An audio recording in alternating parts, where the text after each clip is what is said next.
Welcome to Tessera, a podcast by Tesseros.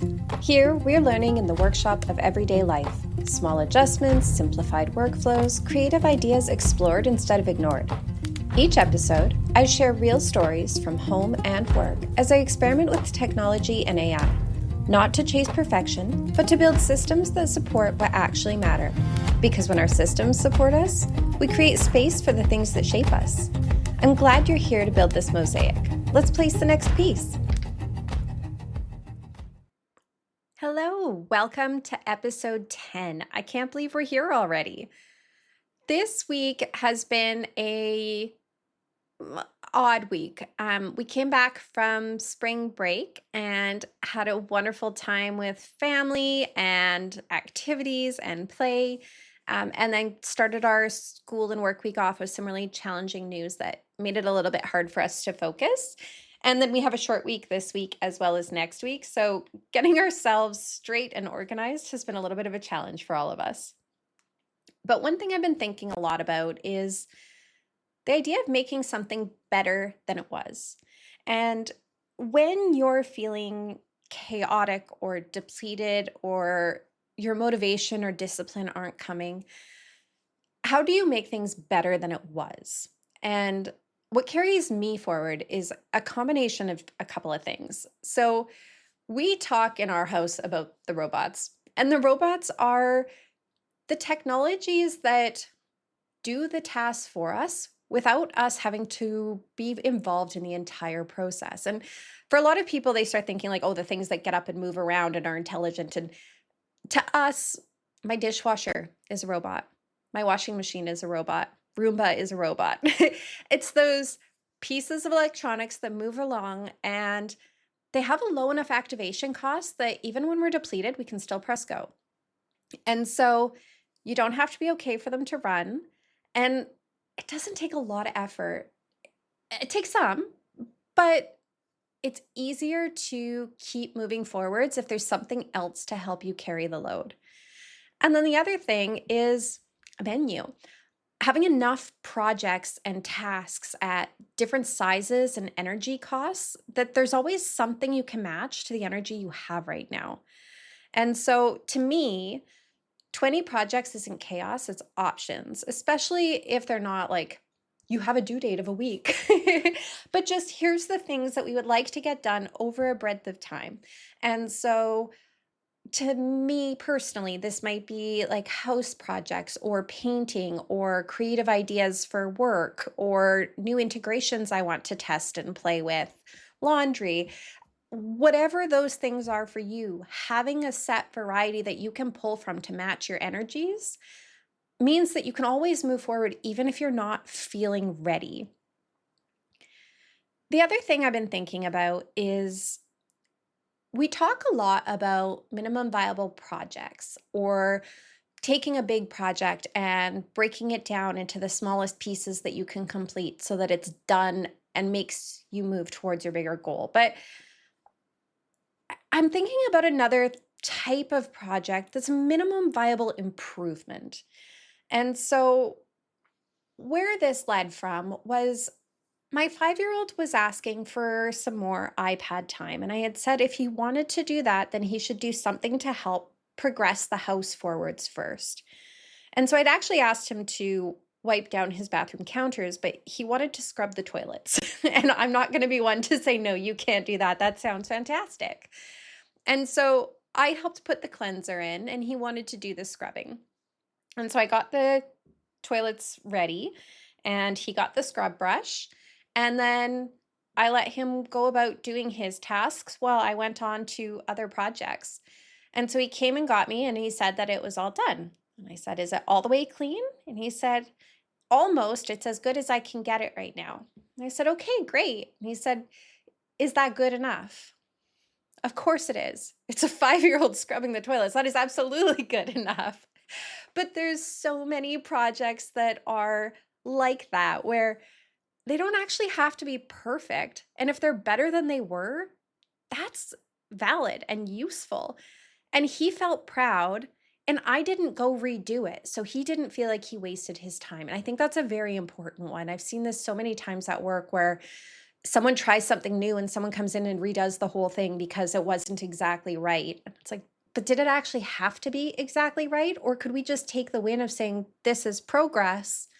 And then next time, maybe provide a little more feedback alongside so that they do it the way that you're hoping.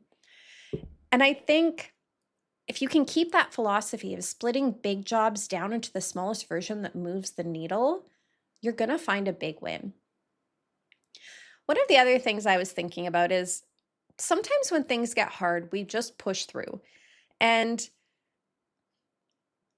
I'm not convinced that's always the best option because sometimes there's a different way that can be done that's it's not so hard or it's more interesting.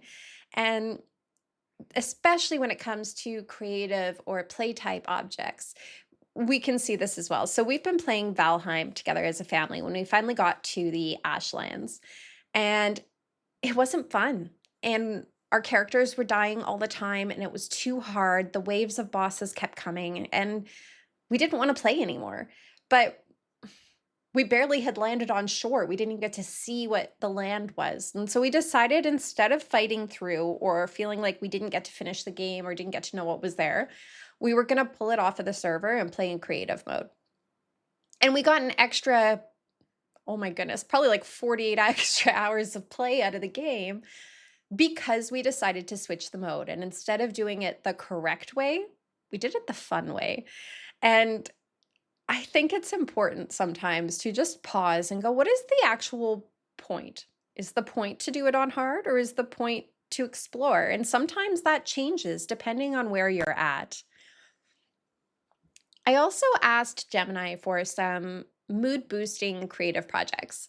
And that was really great because it knows my interests, it knows some of my skills and tools that are around the house. And so when I'm in a challenging place, having something I can build always makes me feel a little bit better, whether that's cookies or an actual item that can change. But it was great to get some very hands on tactile things that I could kind of get out of my brain and into a product. And that was fantastic.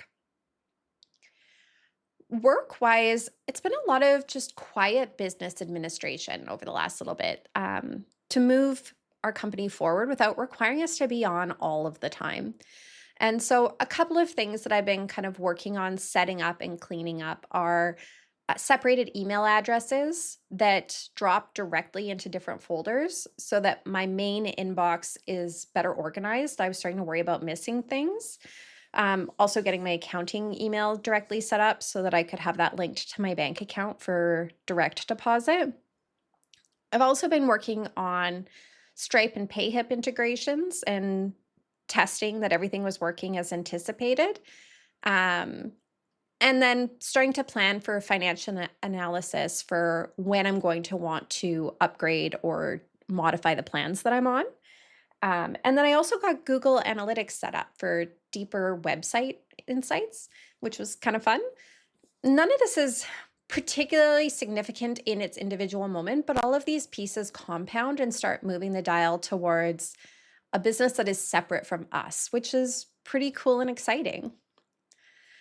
A little bit of follow up on the morning report that I mentioned last episode. So, when I had set it up, I had set up the request automated tasks first thing in the morning. I wanted this report. And then after a little bit, I wanted to modify it. And so I messaged in chat from my phone about some additions that I wanted to make to the report. And then the following day, I got two reports. I got the report that I originally started with and an expanded report. And so I said, well, this is good, but instead of two reports, can I have one? Yes, absolutely. The following day, I got quadruplets. And so I said, no, okay, wait, I don't want four reports. And so the end solution that I needed to go to in order to have one singular report with an automated notification was to go to the web app. And from there, I could go into the scheduled tasks, copy out the prompt that was the one I wanted. I deleted all of the prompts, started a brand new chat, and said, I would like this report at 6 a.m. This is the prompt that I want it to be. And then it generated a new automated task. The reason I changed the time was because it can run within an hour of the scheduled time, and I wanted the completed report ready for 7. And so now I get the updated report by 7 o'clock every morning. And if I ever want to go back through and make any edits, I would do that directly from the web page as of April 2nd, 2026. Likely that will change in the future, but at this point, that was the best path forwards that I found. So one of the things I want you to think about is you don't have to build something new this week, but I do want you to look around at what you already have, the tools that are already running, the tasks that are already waiting, and pick one that matches the energy that you have right now, not the energy that you wish you had, and make it better than it was. That's enough. I hope you have a wonderful weekend, and I can't wait to talk to you next episode. Thanks. Thanks for listening to Tessera. If this episode sparked an idea or helped you forge a new path, we'd love to hear it. Tessera is built by community. Send us your questions, feedback, or stories about how you're using AI and other technologies to simplify your life. Email us at hello@tesseros.com or leave a review on the app where you're listening right now. And if you know someone who's looking to craft their life a little bit differently, please share this episode with them. You can find all episodes, show notes, and extras at tesseros.com/Tessera and subscribe through your preferred podcast app. Until next time, keep placing the pieces that matter.